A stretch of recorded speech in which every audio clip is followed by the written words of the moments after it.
Bien, dans ce chapitre 9, synthèse des filtres numériques, et dans la partie 9.5, modèle des filtres à réponse impulsionnelle infinie, après les gabarits, nous allons voir notre premier modèle de filtre numérique qui est le modèle de Butterworth.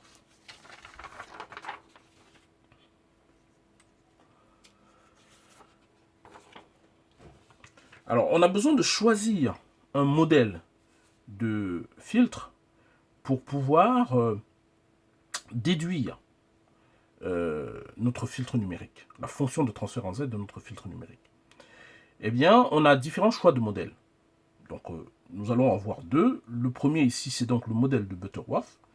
Et la réponse harmonique de ce modèle de Butterworth est donnée par cette expression, H de W, qui est donnée par cette expression, dans laquelle WP, eh bien, c'est la pulsation maximale de la bande passante, telle que nous l'avons vu tout à l'heure sur les gabarits, enfin que nous avons vu dans la vidéo précédente sur les gabarits. Epsilon, c'est un paramètre qui caractérise l'ondulation dans la bande, ripple factor. Et son expression, pour la calculer, on utilise cette expression-ci. Epsilon est compris entre 0 et 1. N représente l'ordre du filtre. C'est donc un paramètre qui est calculé par l'expression qui est donnée ici. Pardon. Et donc, N est calculé en fonction notamment de RS, de Epsilon, de WS et de P. Je rappelle que RS, c'est la tolérance en termes de niveau d'amplification dans la bande atténuée, tel que ça a été donné dans la vidéo précédente sur les gabarits. Et WS et WP, les fréquences des bandes passantes et bandes atténuées. Et le S ici pour stop band, en fait. Hein, le S pour stop. P pour passe. Voilà pour le calcul de N, l'ordre du filtre.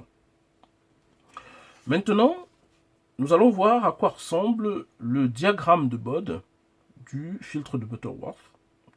C'est pour illustrer. Hein.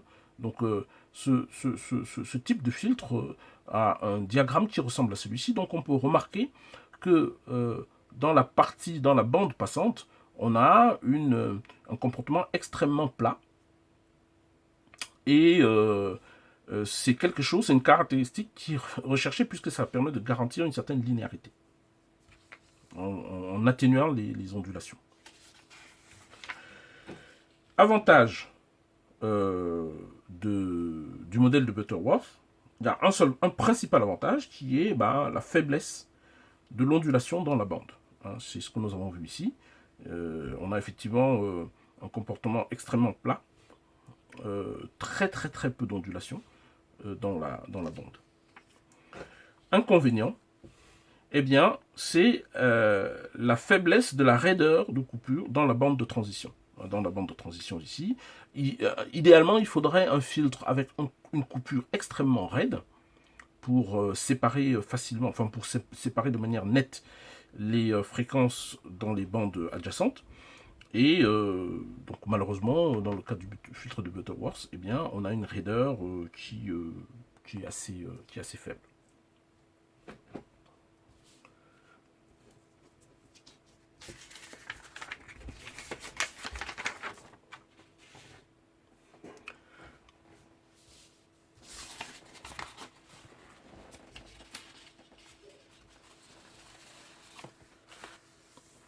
Eh bien, maintenant, nous allons aborder le 9.5.3, deuxième modèle, le modèle de Tchebychev. Alors, eh bien, le modèle de Chebyshev est donné d'abord en termes de réponse harmonique par une fonction h de oméga au carré, qui est celle-ci, avec un epsilon qui traduit aussi, comme tout à l'heure, eh bien, qui témoigne de l'ondulation dans la bande passante, et qui est calculé de cette manière par une formule similaire au cas Butterworth. T de n, eh bien, est défini par une forme récurrente. T de n, Tn de tout x en fonction de Tn-1 et de Tn-2. Et pour l'initialisation, T0 et T1 sont donnés de cette manière-ci. Pour calculer l'ordre, alors n c'est toujours l'ordre du filtre, eh bien l'ordre est donné par cette formule qui semble un peu complexe, mais bon, c'est un rapport de argument cosinus hyperbolique de cette expression divisé par argument de cosinus hyperbolique de cette expression. Au numérateur, ça s'exprime en fonction de RS et RP, que nous avons déjà vu, et au dénominateur en fonction de WS et WP, que nous avons déjà vu aussi. Voilà. Alors, je précise que cette expression, comme pour le filtre de Butterworth, permettrait de calculer à la main, mais nous allons voir plus tard que les outils aujourd'hui à notre disposition nous permettent de contourner le calcul manuel pour aller directement au calcul informatique, notamment dans MATLAB. Avantages. Eh bien, nous avons... ah oui, alors, avant de parler des avantages, regardons d'abord le diagramme de Bode. Eh bien, on a un diagramme de Bode qui ressemble à celui-ci pour le filtre, pour le modèle de Chebyshev.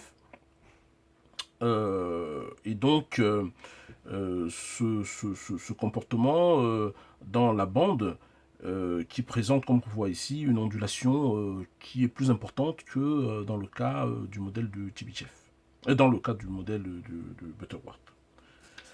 Parlons maintenant des avantages. En fait, il y en a un principal qui est la forte raideur de coupure dans la bande de transition. En effet, le filtre de Chebyshev présente ce fort avantage-là, que effectivement il coupe de manière assez raide, et donc il est bien adapté pour séparer de manière assez nette et de manière assez franche les bandes de deux canaux voisins.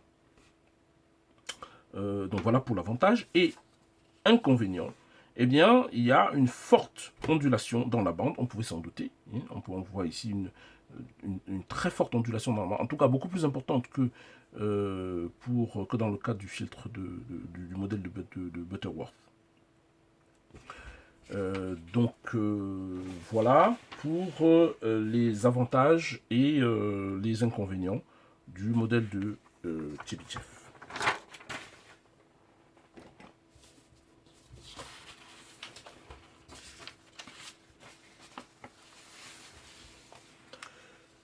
Eh bien, terminons cette partie sur les modèles de filtres numériques par le 954, procédure sous MATLAB. C'est-à-dire, sous MATLAB, comment est-ce que on peut calculer un filtre numérique à partir d'un gabarit donné?